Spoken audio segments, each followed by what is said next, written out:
Hello दोस्तों, welcome to the YouTube channel genius commerce academy. आज की क्लास में हम लोग सीखेंगे एक्रूअल कॉन्सेप्ट के बारे में कि एक्रूअल कॉन्सेप्ट क्या होता है, जिसको हिंदी में उपार्जन अवधारणा के नाम से भी जानते हैं।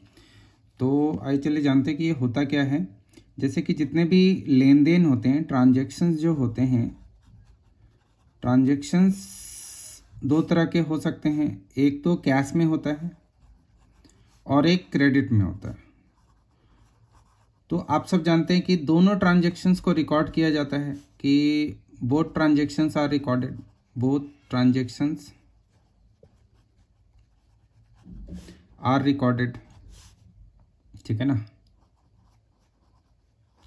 कि दोनों ट्रांजैक्शंस को रिकॉर्ड किया जाता है। कैश ट्रांजैक्शंस को भी रिकॉर्ड किया जाता है, क्रेडिट ट्रांजैक्शंस को भी रिकॉर्ड किया जाता है।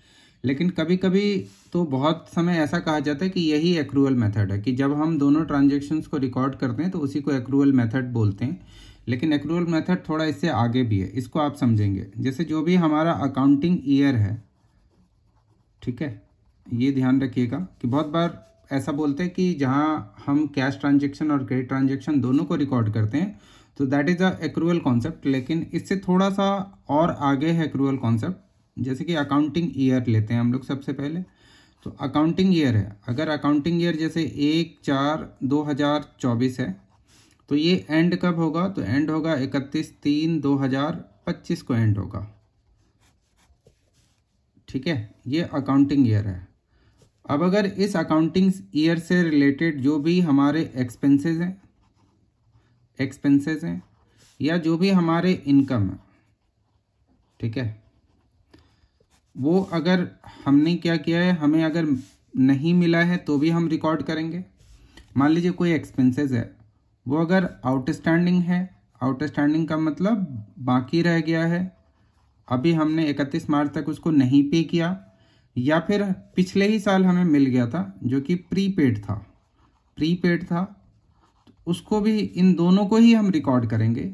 और ऐसे ही अगर हमारा कोई इनकम एक्रूड है, एक्रूड का मतलब कमा लिया है लेकिन अभी हमें मिला नहीं है, या फिर अनएक्रूड है, अनएक्रूड का मतलब कि हमने एडवांस में ले लिया। अगर कोई इनकम जैसे आगे साल की इनकम है लेकिन हमने उसे एडवांस में ले लिया है, ठीक है, तो हम इसका एडजस्टमेंट जरूर करेंगे। इस अकाउंटिंग ईयर में इसका एडजस्टमेंट जरूर करेंगे। जैसे जो एक्सपेंस हमारे आउटस्टैंडिंग्स हैं, मतलब अभी हमने इस साल के एक्सपेंस है लेकिन अभी इस साल हमने पे नहीं किया, तो उसको हम लोग यहाँ पर रिकॉर्ड करेंगे यहाँ पर।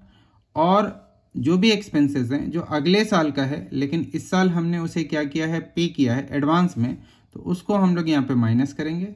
एंड अगर कोई हमारी इनकम ऐसी है जो हमें मिला नहीं है लेकिन हमने यहाँ पे काम कर दिया इस अकाउंटिंग ईयर में, तो उसको हम लोग प्रॉफिट एंड लॉस अकाउंट में लिखेंगे, मतलब कि अकाउंटिंग में इसे इंक्लूड करेंगे। और कोई ऐसा इनकम है जो हमने एडवांस में ले लिया है बट उसका काम जो है हमें 2025 के बाद करना है, तो उसको यहाँ पर हम लोग क्या करेंगे, एक्सक्लूड कर देंगे, हटा देंगे, माइनस कर देंगे। ऐसे ही पिछले साल का अगर कोई हमारा आउटस्टैंडिंग रहा होगा तो उसको यहाँ पर हम लोग एडजस्ट कर लेंगे, और पिछले साल का कोई प्रीपेड रहा होगा तो उसको भी हम लोग यहाँ पर एडजस्ट कर लेंगे। तो ये जो कॉन्सेप्ट है इसको जनरली हम लोग एक्रूअल कॉन्सेप्ट कहते हैं। ऐसा करने से क्या फ़ायदा होता है वो देखिए। ऐसा करने से हमें इस पीरियड का जो एग्जैक्ट प्रॉफिट और लॉस है वो पता लगेगा। पिछले साल का या अगले साल का कोई भी प्रॉफिट का एलिमेंट इस साल में एंटर्ड नहीं होगा, मतलब उसका इफेक्ट नहीं दिखाई देगा।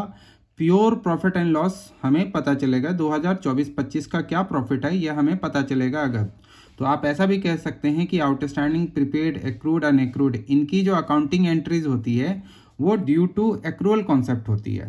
तो जनरल भाषा में हम लोग ऐसा कहते हैं, एक्रूअल कॉन्सेप्ट वो कॉन्सेप्ट होता है जहाँ पे हम कैश और क्रेडिट दोनों ट्रांजेक्शन्स को रिकॉर्ड करते हैं, तो that is a somehow accrual concept. But accrual concept थोड़ा सा इससे आगे ये भी है कि एक्रूअल कॉन्सेप्ट का मेन पर्पज ये होता है कि अकाउंटिंग ईयर, जो भी अकाउंटिंग ईयर है, उस अकाउंटिंग ईयर के जो भी इनकम और एक्सपेंसेस हैं वो प्रॉपर तरीके से रिकॉर्ड हो, whether it is paid in cash और वेदर इट इज आउटस्टैंडिंग। और अगर हमने उसको पिछले साल में कभी अगर रिसीव किया हुआ है, मान लीजिए कि पिछले साल का कोई हमने एक्रूड, अनएक्रूड, तो उसको भी एडजस्ट करेंगे। पिछले साल का कोई प्रीपेड है जो हमने पे किया हुआ है एक्सपेंसेस, तो उसको हम लोग वहाँ से जैसे घटाया है तो यहाँ पर हम लोग उसको क्या करेंगे, ऐड करेंगे। इसीलिए जब आप नॉन प्रॉफिट ऑर्गेनाइजेशन चैप्टर पढ़ते हैं, एनपीओ पढ़ते हैं, तो एनपीओ में ये ज़्यादा यूज किया जाता है क्योंकि वहाँ पे आप देखेंगे जैसे सब्सक्रिप्शन टॉपिक होगा जिसको चंदा कहते हैं ना, तो उसमें आप देखेंगे कि आउटस्टैंडिंग आपको 2 मिलेगा, outstanding in the beginning, outstanding at the end, advance in the beginning, advance at and, वहाँ पे मिलेगा क्योंकि वहाँ पे उस पर्टिकुलर ईयर का क्या सब्सक्रिप्शन है वो निकालना होता है।